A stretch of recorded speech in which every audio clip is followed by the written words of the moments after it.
Poddin My Noggin, hosted by CK Sims, creating a platform to elevate, educate, and heal by creating a space where people can share their stories of struggle, triumph, and redemption.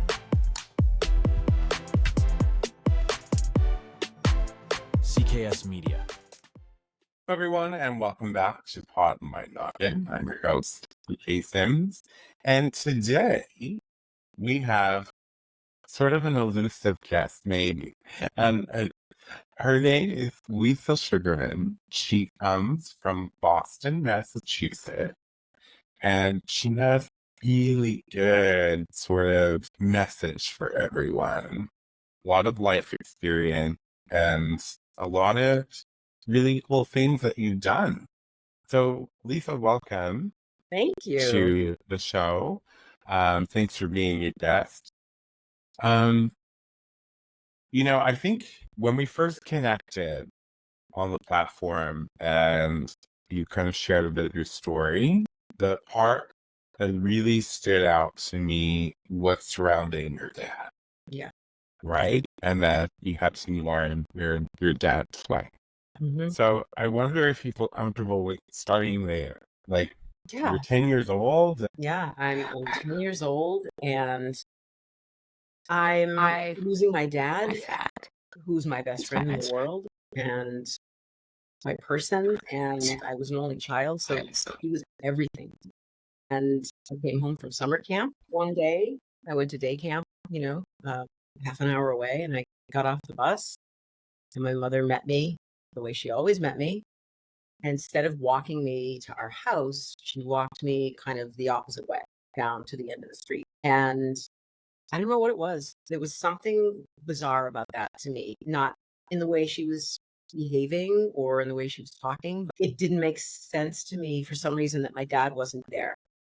And I don't even know why, because my dad probably wouldn't have normally been there. My dad worked in the city and we lived in the suburbs. And that wasn't a time of day that he would normally be home. It was just some bizarre little instinct. And I immediately said, "Where's Dad?" And she said, "He had a heart attack." And, your first instinct when you hear that is, "Oh my God, I have to go to him. Where is he? We have to go to him right now." And by the time we had gotten to that part of the conversation, she had walked me down the street. My aunt's car was parked at the end of our street, and we were sitting in it now. And I looked at her and I said, "We need to go to him." And she said, "Yeah, he's gone." And she told me in that moment that he had had a heart attack. And so my dad was a heavy smoker. My dad was, it's crazy. It's like such a dichotomy because my dad was so fit. He was a mountaineer. He raced cars. He was an avid tennis player. He was like super fit. And yet he smoked like 3 packs of Marlboro Reds a day. So my 10-year-old little brain didn't have to reach very far for that narrative to be true. My dad was a smoker. He had a heart attack and died. So that's how I lost my dad the first time. And that was the story that I lived with my entire life, all the way through young adulthood, all the way through getting married, having my own kids. And then my father died when he was 45. So ironically, when I was 45, I found out totally by accident that my dad had not died from a heart attack. My dad had actually taken his own life.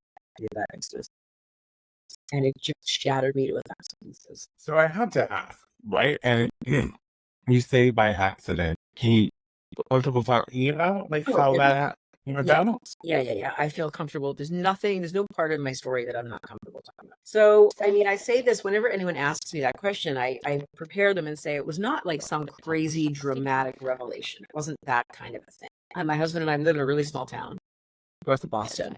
And it's basically like an island. It's a peninsula. So everybody knows everybody, and you're always seeing people My husband and I were having lunch at a cafe outside. It was in the summertime, and my cousin walked by, who was from Marblehead, which is where I'm from, Marblehead, Mass. And she didn't live in town all year round, so I hadn't seen her for a while. And we're just catching up. Her kids are a little older than my kids, so she sits down, and we're just chatting and filling each other in. And out of nowhere, she starts, asking about my kids, which was not... That wasn't the out of nowhere part.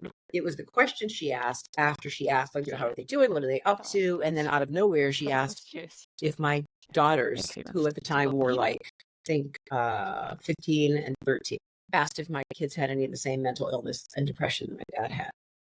And I had no idea what the hell she was talking about. Just was not something that I was aware of. It was not something that was ever seen or acknowledged or discussed or present in any way in my family, in my childhood. And it just, it's one of those things that you hear and you almost can't react because it's such a bizarre and unexpected thing that you're like, what prompted that? Where did that come from? But in that moment, I think I was a little too surprised to even ask her about it. So I really just kind of let it go. And my mom and I are super, super close. I'm very lucky to have a great relationship with her. We talk every day. And she happened to be around shortly after that. And let me just say that I never suspected anything after that conversation with my cousin. Never. It's not like all of a sudden my headspace changed and I was like, wait a minute, something happened, something's wrong, something doesn't line up. Like, I did not have any of those thoughts or feelings.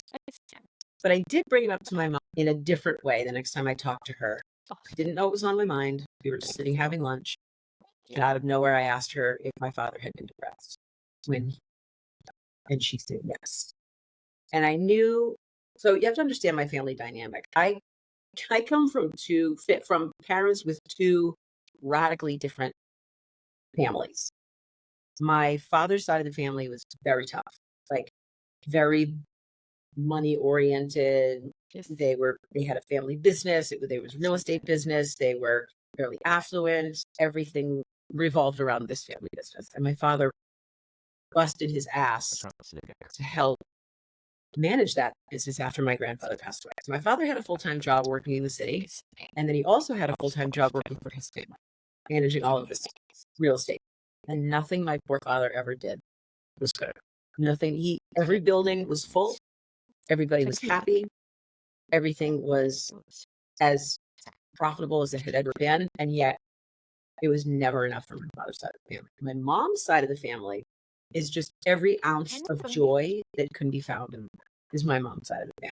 Just warm and loving and supportive and emotional, all the things. So they pretty heavily compensated for the lack of that on my dad's side.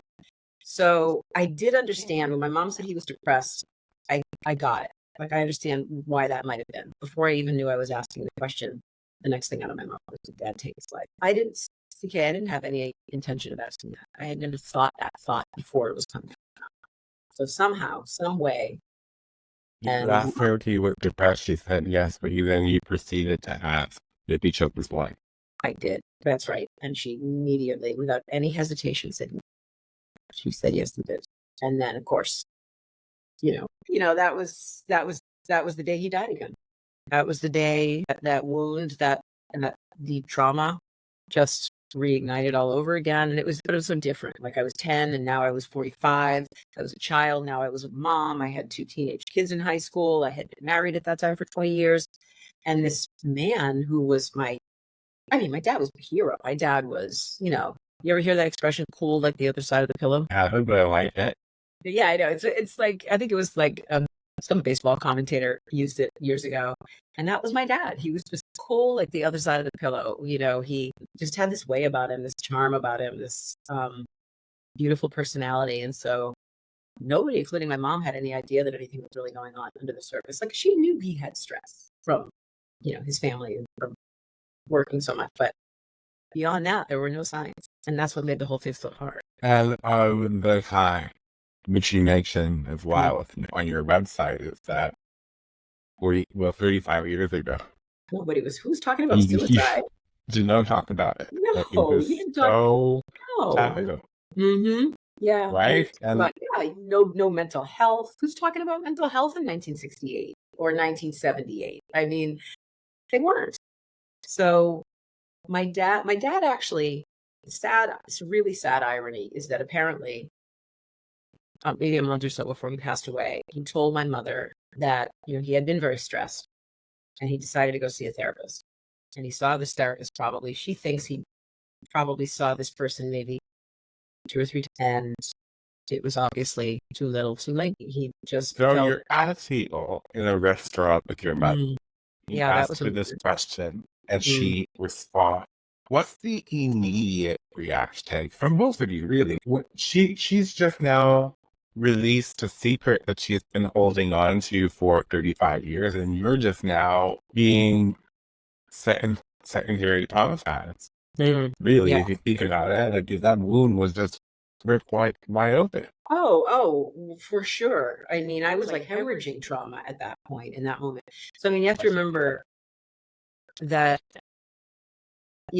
obviously 35-year difference in those moments, but I felt like a 10-year-old child again. I mean, I like that. Look, anybody who's ever lost anybody, especially a parent or a sibling or like a close family member, like, that trauma, that pain. It's like, how we have muscle memory in the gym. We have that emotional muscle memory as well.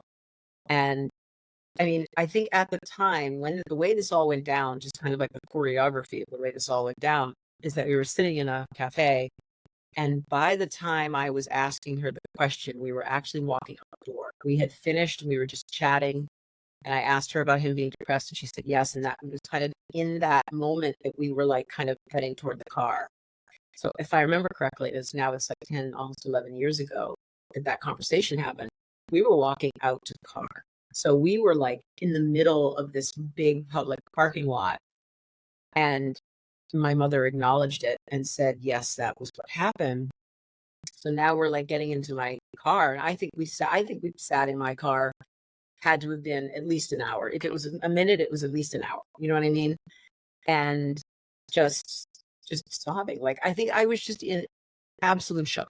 I had never been more shocked by anything in my life, not even the death of my father. I was older, so I have different capacity to process and my full mature brain. So, where my head went was just to a place of complete disbelief.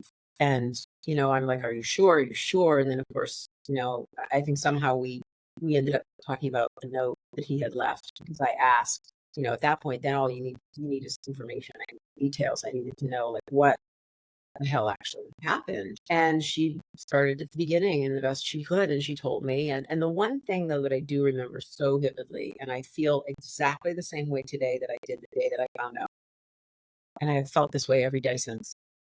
I have never, since the second she told me, ever had a second of resentment or anger, distrust of my mother. Like, I got it in that moment. Like, I was a mom. I had 2 young kids and a husband at home.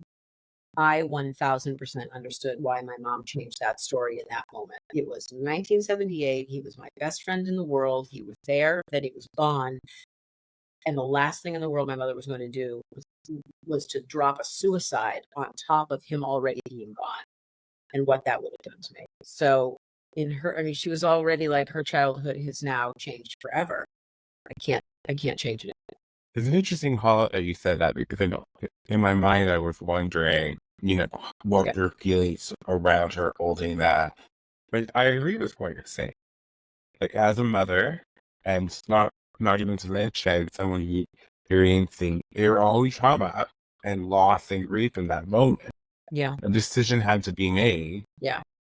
And she made the decision. And I don't think it's relevant whether it was the right or wrong decision, period. I think it was the decision that she made to ensure her survival and the survival of her family. Exactly. Right? Yeah. So. Yeah. Yeah, I know, it was a day. It was a day. And then, of course I had to take her home and she was staying with us at the time. So I kind of, brought her home, because just the emotion of all of it was just so completely overwhelming. It was so unexpected for both of us that would ever come out. She had resigned herself to never telling me. I mean, she had intended to at different points kind of along my childhood and adulthood. But then it was always like, well, this isn't the right time. She's about to go to high school and go to college and get married and have kids. So it was almost became like a non-issue. It was like, he's gone. It certainly isn't going to impact the fact that he's gone. Even 10 years ago, we weren't having the conversations that we're having now about mental illness and mental health and wellness and the DNA factor that plays such a big role in this generational type of mental illness and things like that. So she wasn't thinking what I was thinking, which was, well, I need to tell my daughters. Like, my daughters I didn't tell them for the first few years, because I was so completely blown up inside by this whole revelation. that I didn't tell a soul. The only people who knew were my husband and my mom. And my mother had never told a living soul. So, Wow. yeah. So I kept that, and I talk about this part of it a lot, that I was two very different people. I was two distinctly different people living in the same, body and world for 3 years before I started talking about it, because I was, I was a mom, I was working, I had my friends, I was doing my thing. And, I was just trying to kind of navigate it and deal with it on my own. And my poor husband, like, he deserves more credit than anybody could ever receive for holding space for me the way that he did and the way that he has. I mean, I cried myself to sleep with him, I think, every night for 3 years, and my kids have no idea. And then finally I got to that point where I was like, well, I really feel like I need to tell them now. They're old enough, they can understand it, they can process it. This is part of their DNA too. And this DNA could, things skip generations. You never know how something's going to show up in someone else. So they need to know, because if anything starts to show up in either one of them, they have to understand that, there's a root cause for this. And we need to have an open line of communication. They need to either be able to talk to each other, talk to us, ask about a therapist, I mean, whatever it was. And so we did. And that was the tipping point for me. When I told my kids, and when I started talking about it to, like, family and extended friends, then that was it. It became kind of like a, the snowball that you let go at the top of the hill, and it just kept getting bigger and bigger. And I don't mean bigger and bigger in a bad way. I mean bigger and bigger. Like, I think my commitment to sharing the story, every time I shared it, it just infused me with, more motivation to keep sharing it. People would be impacted in such radically different ways. Like, I'd have people who had made attempts who would resonate with it, and people who, knew someone who had taken their life. And so, like, there were all these different angles, and just grief and loss in general, and suicide grief and loss is so nuanced. And yeah, so I just kind of, I guess I just dove right in. It's such an uncomfortable topic for a lot of people. Yeah. Right? Yeah. And it's something that people tend to shy away from just because it's so, like, feels so heavy. It is. And it is heavy, without question. The way you lighten a burden is you share a burden, right? Yeah. So the more hands, the lighter the load, however you want to say that. And when it comes to you telling your story, I think it's important. And as you mentioned, you just never know the impact you're going to have on even one single person. Right. And that completely changed the very framework of their life. Because you spoke up about your experiences with loss of suicide. Right. Now, you had 2 other experiences with loss to suicide. Yeah. Do you want to talk about both? Yeah, sure. I mean, and I actually, ironically, there's another one that I've never really talked about that really just kind of came to light recently. And this was no one that I knew personally, but this was a family member, my great-grandfather, my father's grandfather. And I just learned about that within the last 2 weeks. Wow. Yeah. So you talk about that kind of, generational mental illness. The other two that were a lot more impactful in my life, I lost a cousin 1 year before my father died. So it was my first experience, not only with losing a family member, like, he was my first cousin. He lived up the street from me. We were always together. He was, I was 9, he was 18. So there was not a lot of interaction in that way. And he was an 18-year-old boy, does not want to hang out with his 9-year-old, girl cousin. But he had been, dealing with his own demons and mental illness for a very long time. And he passed away very, very suddenly. And it was the first experience that I had had with suicide and with death in the family. And my mom and dad were really open about it, as much as you can be open to a 9-year-old child about it. Like, they did explain that, like, his brain didn't work like everyone else's brain. His brain was sick, that kind of language. And, I kind of knew the basic details. Again, it was, that's the thing about suicide. Like, it depends on how someone chooses to take their life. It can just add to the trauma in such incredible ways, depending on how that shakes out. Yeah. And in my cousin's case, it was very bad. So I didn't know the details about that until I was much older. But following year, my father passed away, but again, we thought it was a heart attack. So now that's my second experience in 2 years losing someone in my family. And then I ended up finding out, obviously, we've talked about this, that 35 years later, I find out the truth.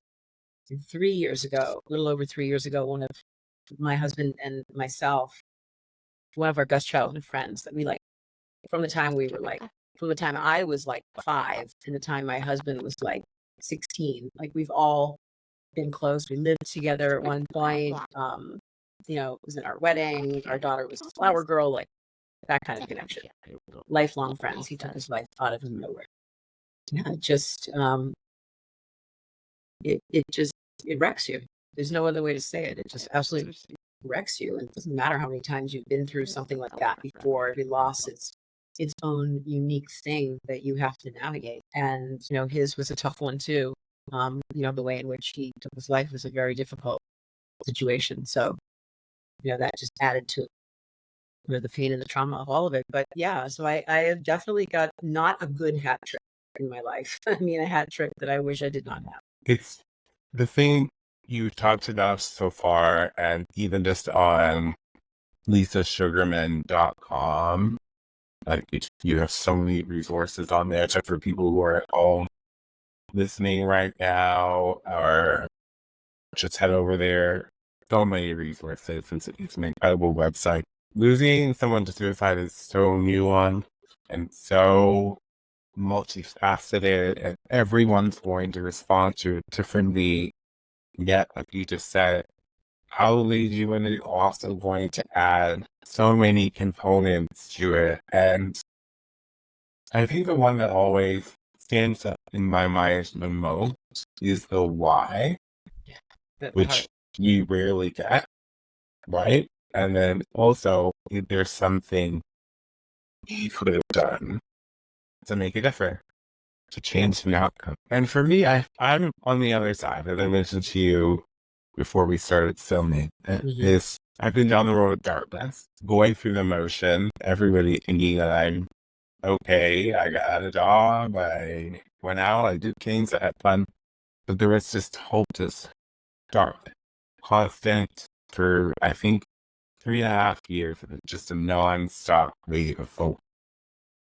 And I made an attempt to take my life. I took every measure that I've possibly known to man.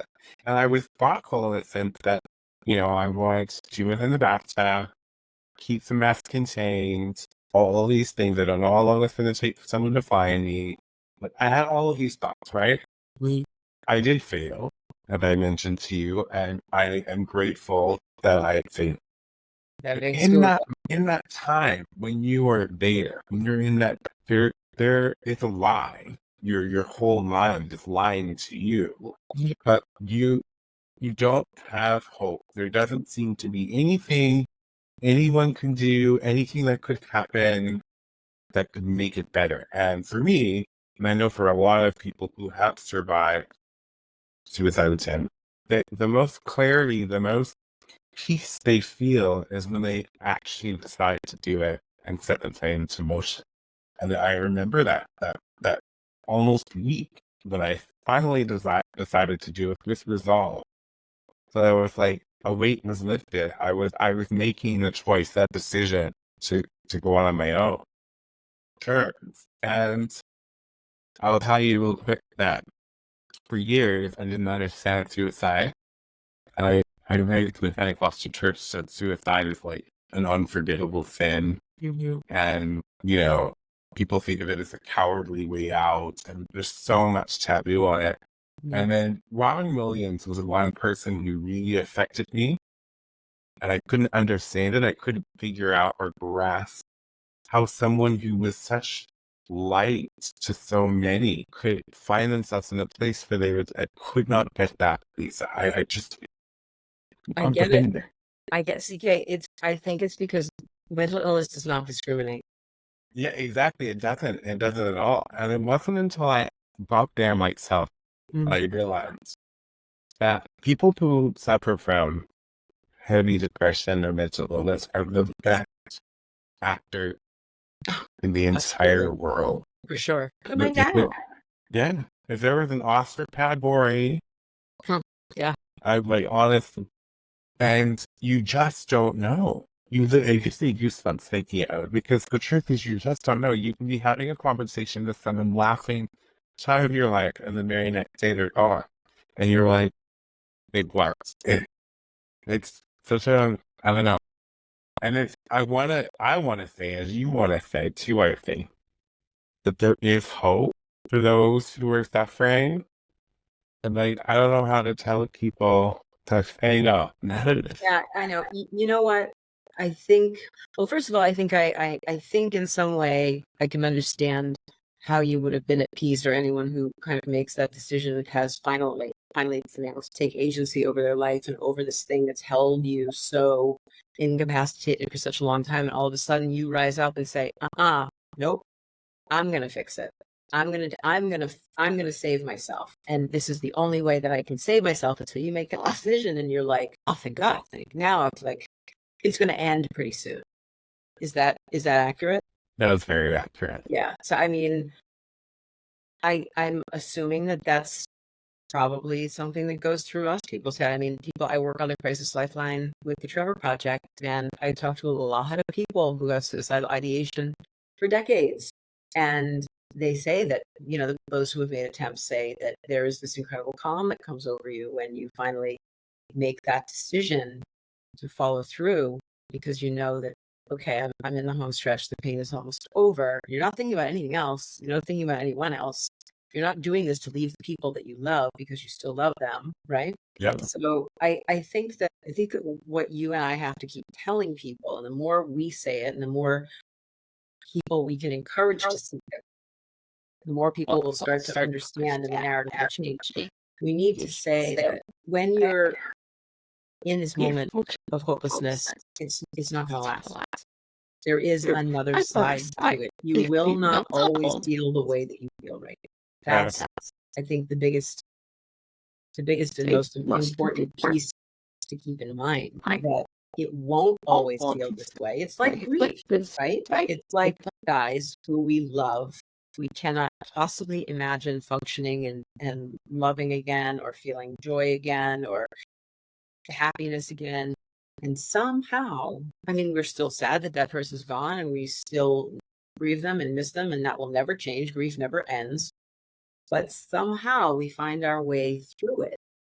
And I think those feelings of hopelessness are similar in that way, where it's like, it's actually okay to sit in them. It's actually important to acknowledge them, talk about them, get help for them, work through them. But also, like, keep in mind, it's not always going to be that way. And that's the thing that we need to just like hammer over and over and over again. And that's what will, I think, be that agent of change within this whole space of mental illness. I agree. We're going to take a quick break. We'll be right back. Life in Stitches by CK Sims. Available for purchase in paperback and ebook on all major platforms.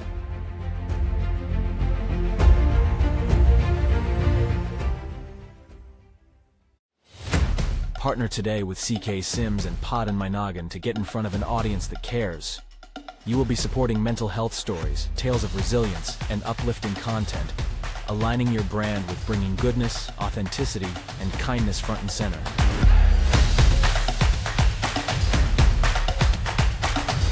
This spot could be yours. Do you have a story of struggle and resilience? One that you want to share with others, and possibly help someone through their own struggles? Find the link in the show description and fill out the guest form today.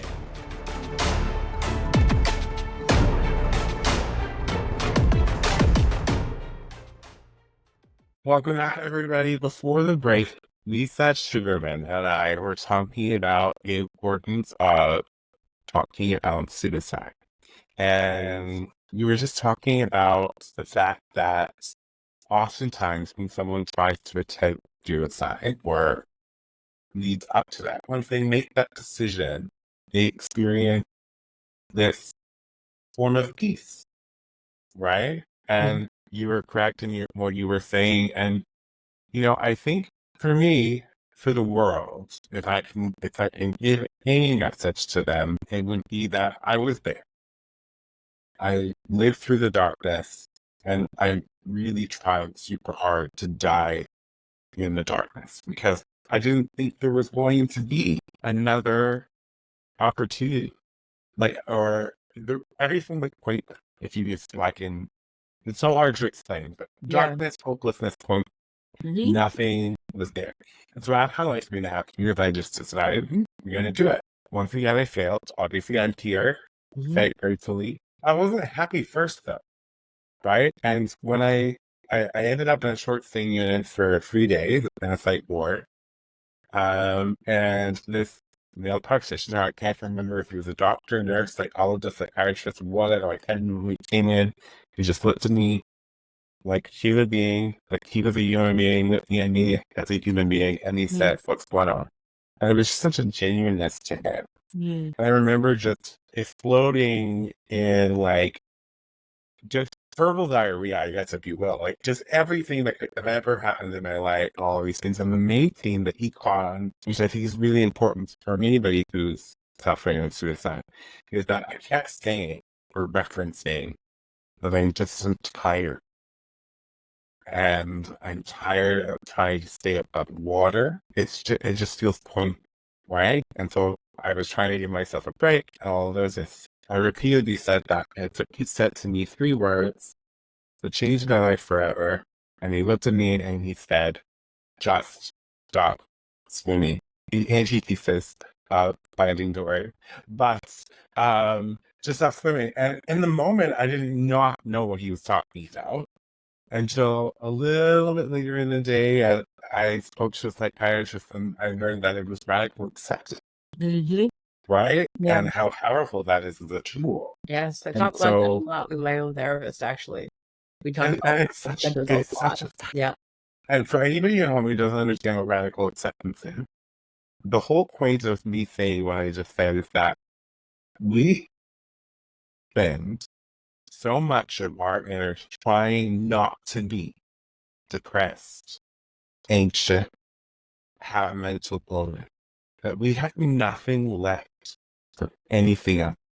So when we're all out moving through the emotion, just trying to be normal, appear normal, laugh at jokes, be engaged, go to work, move through the motions, and then we come home at night, we close out all the lights, and shut the curtains, and we flop down exhausted as we have nothing left.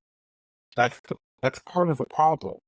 Oh, that is fully the problem because when you really think about it, it's like we're human. We're Yeah. fallible. We get wounded. We get angry. We get sad. We get depressed. We get happy. We get all the things. We run the range of all of it, and we're supposed to. So why in the hell are we wasting so much time trying to tamp down all of these emotions that we are supposed to be feeling as humans because we are wired to feel them? So, okay, let's think about it this way. When you're sad, how about you let yourself be sad? How about you sit in that? If you're angry, if you're frustrated, if you're joyful, if you're whatever you are in that moment, like, how about like be that thing and let yourself do it and then cycle through it? And for a touch point for people, when you're happy, you do not spend your entire day trying to figure out why you're happy, Yeah, right. right? You're like, oh, I'm happy. Like, let's be happy. So when in that same breath, when you're angry or sad or anxious or whatever you're feeling, just be like, oh, that's sad. Okay. And that was the key tool for me to turn my life around. From being someone who had struggled with mental illness since 13, diagnosed with type 2 bipolar disorder, all of these things, anxiety, whatever. It was the allowing myself to feel, giving myself grace, because you mentioned this on your website, it's called I what do. that word is. Allowing yourself grace to feel. Right. If you feel broken, be broken. Mhm. That's okay, right? Yeah. And one of my biggest things for anybody listening at home was I had a really poor, I'm trying not to swear, crappy self-dialogue. And it was just the most awful thing in the entire world. I would never speak to another human being that. Yet I was so freely doing it to myself. So it took a really long time for me to catch thoughts and cognitively restructure how my brain. And now, 8 years later, which was 35 and 43, I'm a stacky mofo. Just but most of the time, I'm just like a positive guy. Just love people, connecting with people. I like the work that I do. I like my family, my friends. Yeah, I find joy in so much. That was not who I was at 35 or 5. I was never that person. But now I get to live, right? And it felt like I find it always be grateful for every opportunity I have.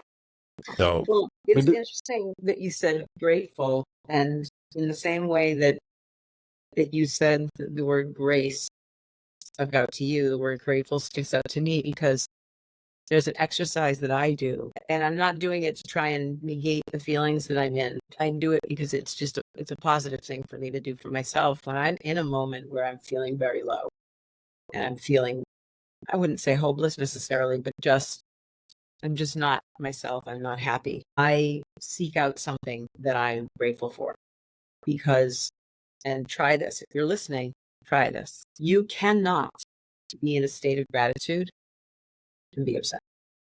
Or I challenge you to do it because you can't. no, I will double down on Lisa's challenge. Mm-hmm. So, usually in the morning when I wake up, I will say, typically most mornings, I think I do it on autopilot now, at least 2 or 3 things that I'm grateful for. And then waking up, I spread my hand really wide and press them down on the mattress, and just to feel very grounded in that moment as I'm saying, I'm very grateful that I get to wake up for another day. I'm grateful that I get to go to work today. I'm grateful for my house. It could be anything.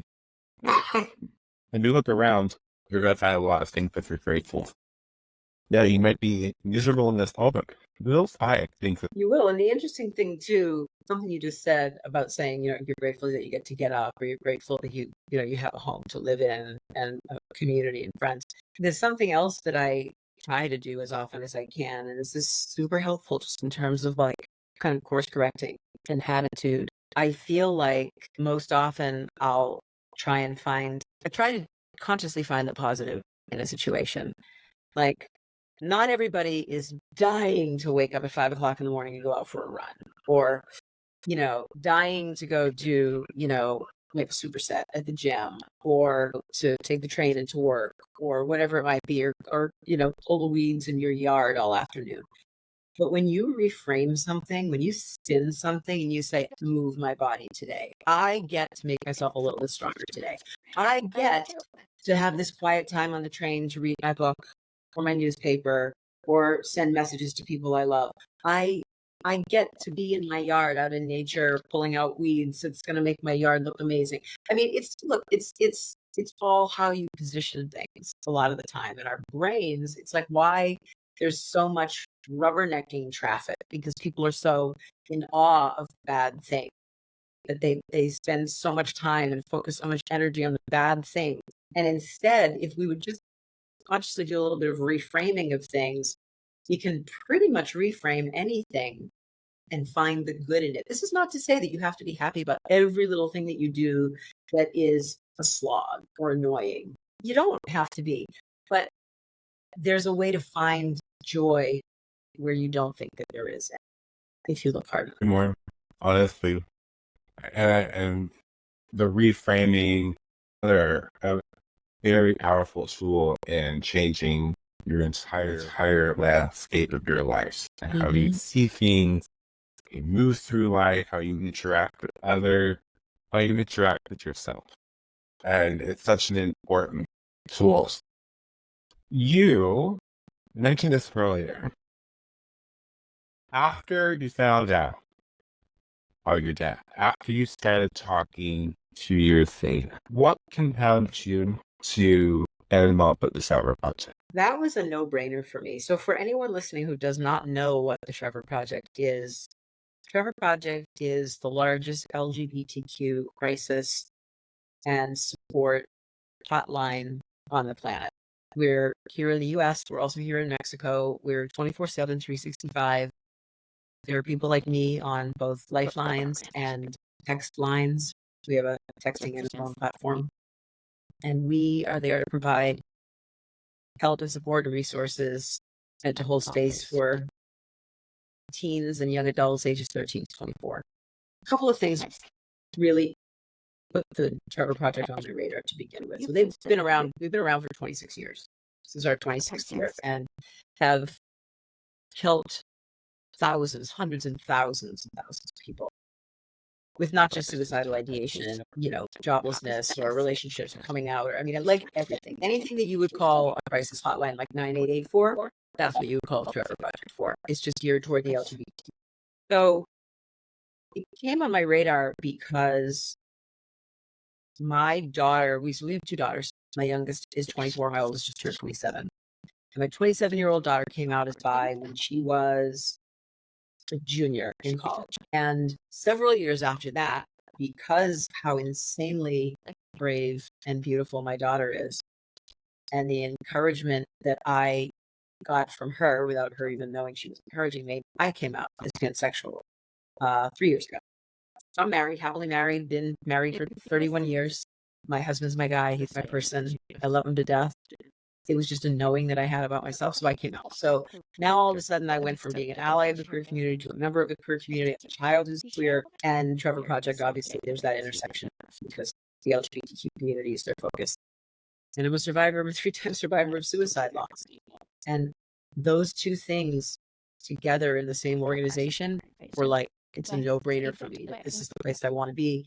And I got to a point where, I was talking about my father's story a lot. I was writing about it. That's what I do. I'm a content creator. I write for a living. I started speaking. I got involved with the National Alliance on Mental Illness. And I'm a speaker, a storyteller with them, telling my story. I work as a grief group, a suicide loss grief group facilitator with Samaritans. And I just wanted to do more. And so I got trained with Trevor Project. I wanted to be the person on the other end of the phone that gave hope to the person who didn't have any. I wanted, I couldn't save my dad. We couldn't save him. We couldn't save my cousin. We couldn't save my friend Steve. But maybe I could save somebody else. And like you said, it's all about impact. I wear a bracelet. I'm not wearing it at the moment, but I usually have it on every day. And it's a little teeny tiny bracelet that just says impact. And I've had it for a decade. And it's all I want to do in the world. And that's just another way that I get to do that. So I remember my mother saying, my mom was nervous when I first said I wanted to do this because I'm a very, very, very classic empath. I feel everything from everybody. And she was worried. And so was my husband, so were my daughters, that it could be too much. And the weirdest thing in the world happens to me when I get on that lifeline. I'm just 1,000% there. It's where I want to be. It's where I need to be. It's where I know I belong. And I do the thing that I need to do. And the very first day, my mother was saying, wishing me luck. And all you have to do is say, just help one person, help one person. The very first phone call that I took after I had gone through all my training and had been supervised and everything, my first solo phone call was an imminent risk suicide attempt in process. The call lasted, I think, 3.5 hours. And I was very fortunate to be able to de-escalate that person and create a safety plan for that person and get that person help. And in that moment, I was like, yep, I am doing exactly what I'm supposed to be doing, exactly what I'm supposed to be. So that's what I do. Well, these people out here, right? No, I hope so. And especially in the LGBTQIA plus community, I threw up the 2S at the beginning, and I'm trying to be politically correct. Yeah. But we're just such a marginalized community, especially in the US right now, right? I'm not from the US and it came to that, but to me, there's a border, but I just feel like the US is our neighbor and we share so many similarities. You know what I mean? It's just, yeah. So just in the US right now, trans being under attack, all of it. It's just Everything's under attack. everything's under attack. Yes. Yeah. They need that. They need that sort of place where they can call and get someone like you who, even if it is, they're in the process of taking their life, but they're just taking that last call, right? That connection, sometimes all someone needs to know that they're not alone and that there's somebody who does care about them. Mm. But it goes a long way. You may not fix everything forever, but it goes a long way. And And right. we're not here as counselors to fix everything. We're not here to fix the problems. We're not here to give you all the answers. We're not here to, put a big giant Band-Aid on and send you off and, have a great day. It's not the design. The design is we want to help reduce the feelings of hopelessness, or reduce the amount that you're cutting, or reduce the negative self-talk, or whatever it is. We want to de-escalate your behaviors so that they are to you. So if you're, for instance, somebody who calls me, and I've had this happen before where someone's cutting, for instance, it's very common. They're cutting, they're self-harming. And what I'm trained to do is to try and encourage you to do that less. So maybe if you're cutting with a knife, maybe I encourage you to put on a thick rubber band and, flick your wrist whenever you would normally cut. And so it's things like that. Like, that's what we're there to do. And it's in doing that we can, hopefully, the goal is to kind of pull someone out of that deep, dark, negative headspace to the point where, like you said earlier, like, we get on this endless loop and we're our own worst enemy. And mental illness can be so incredibly toxic and deceiving. But it's like you're stuck in this place where you're just being fed the same shit over and over and over and over again, and by yourself. So you've got to get some clarity and some distance, and that's what we do. And we'll try and provide the resources and the support, and we hold that space. Because you mentioned something a second ago, and I thought it was really important to throw out a statistic.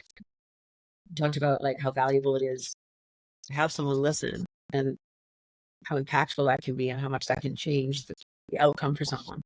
Did you know that in the case of LGBTQ youth, teens in particular, just having one single human being listen to you when you're in distress will reduce the risk of suicide by 40% in that human being?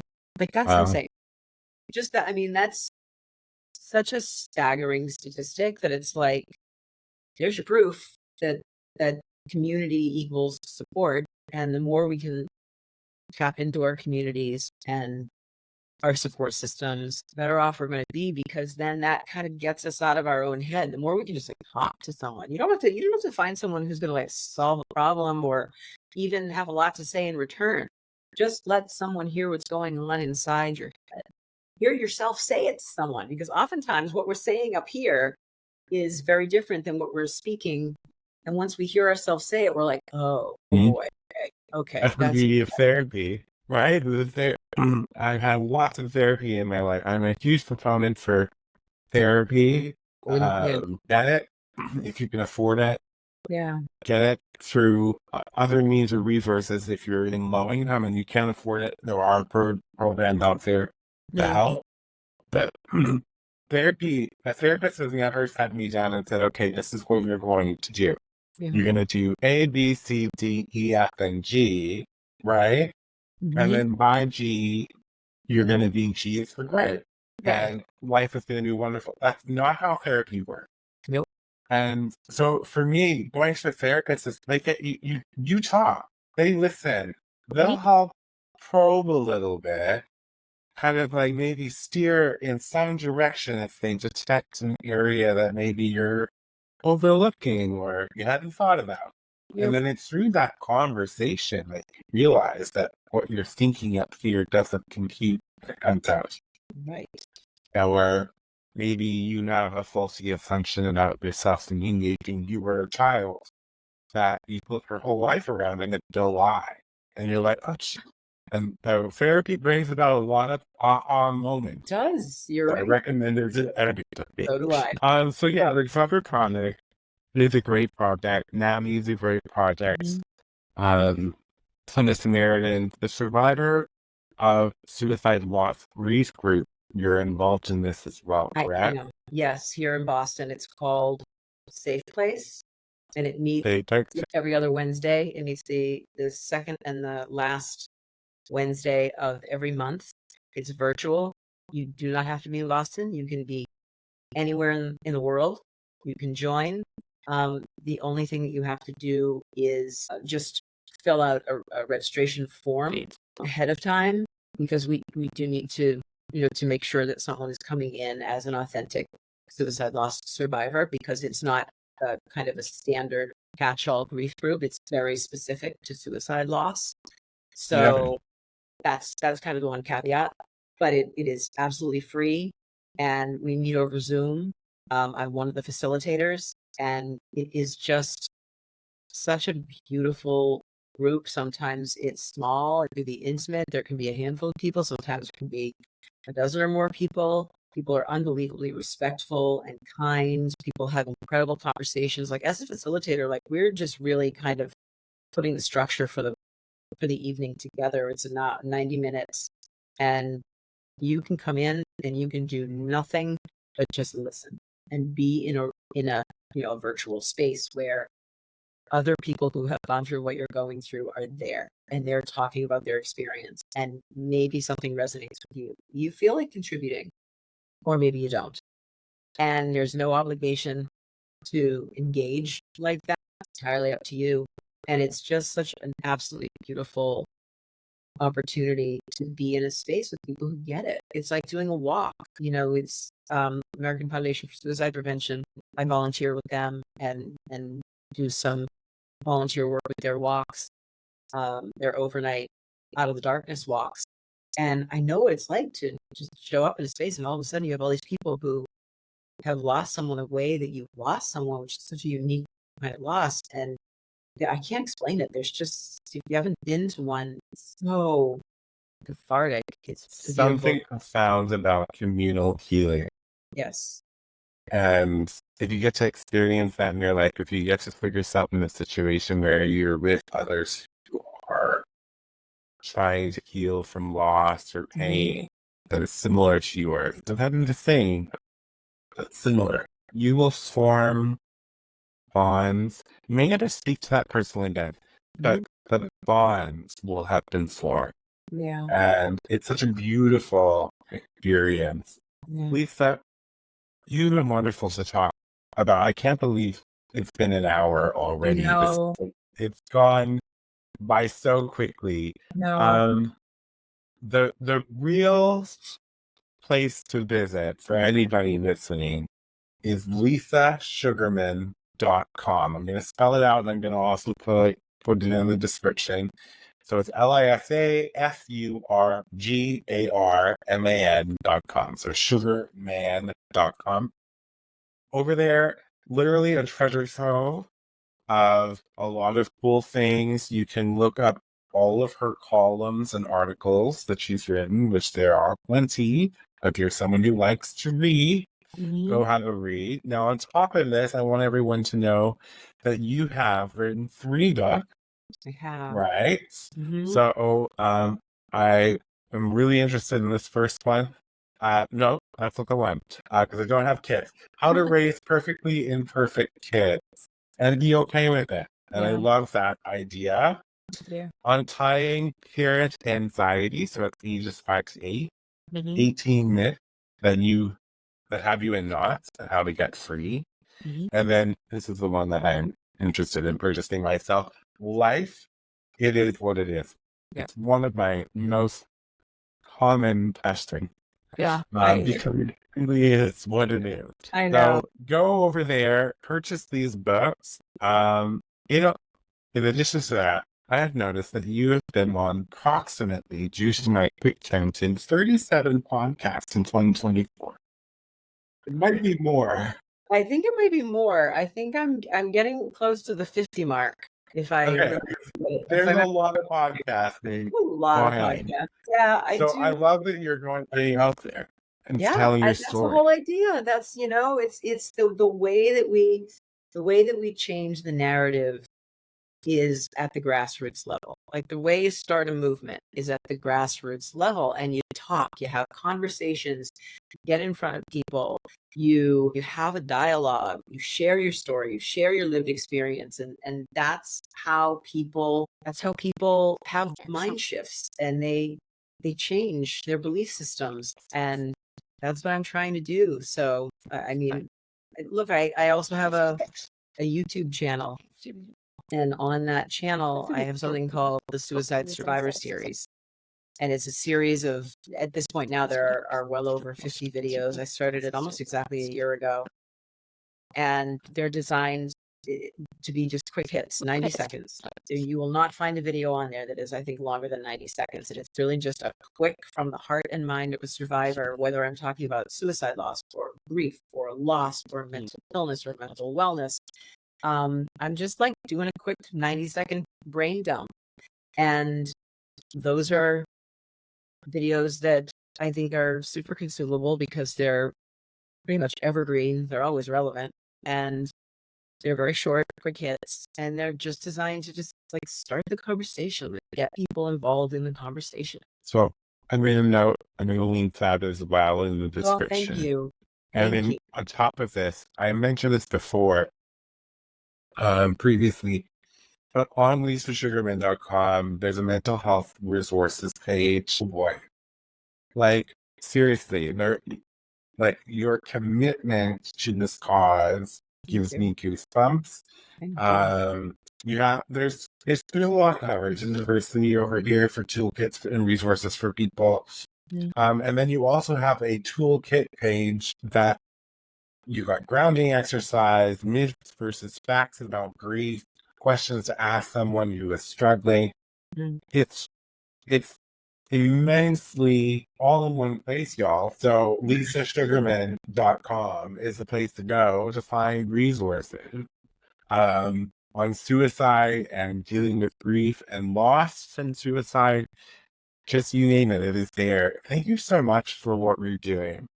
For everybody who is out there who's like me, who's like you, anybody who's listening, if you feel like hurting yourself, reach out. Just tell a friend, tell a family member, go see your doctor. Just tell someone. If you're living in the United States and you're listening to this, call 988. Yes, 988. So that's for anywhere in the continental U.S.? Yes, anywhere in the continental U.S. And I also, in regard to my resources hub, you mentioned that it is quite diverse. I have 16 different categories, everything from the LGBTQ community to the BIPOC community, AAPI, veterans, the elderly, children, mindfulness, online health, mental health services.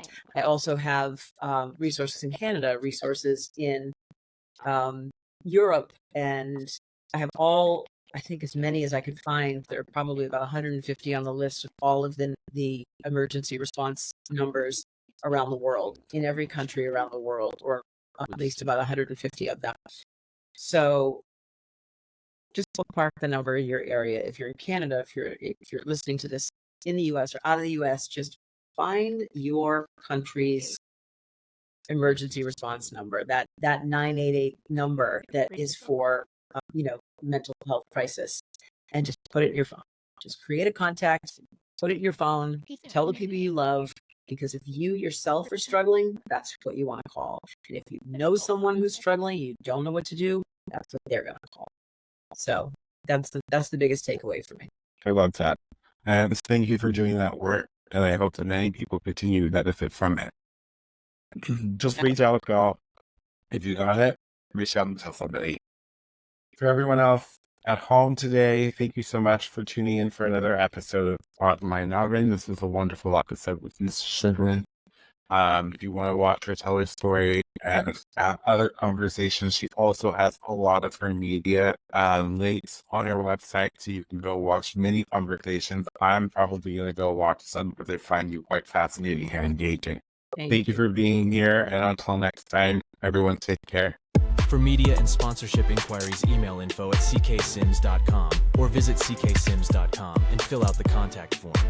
Be sure to subscribe so you don't miss an episode. A new episode airs every Saturday. CKS Media.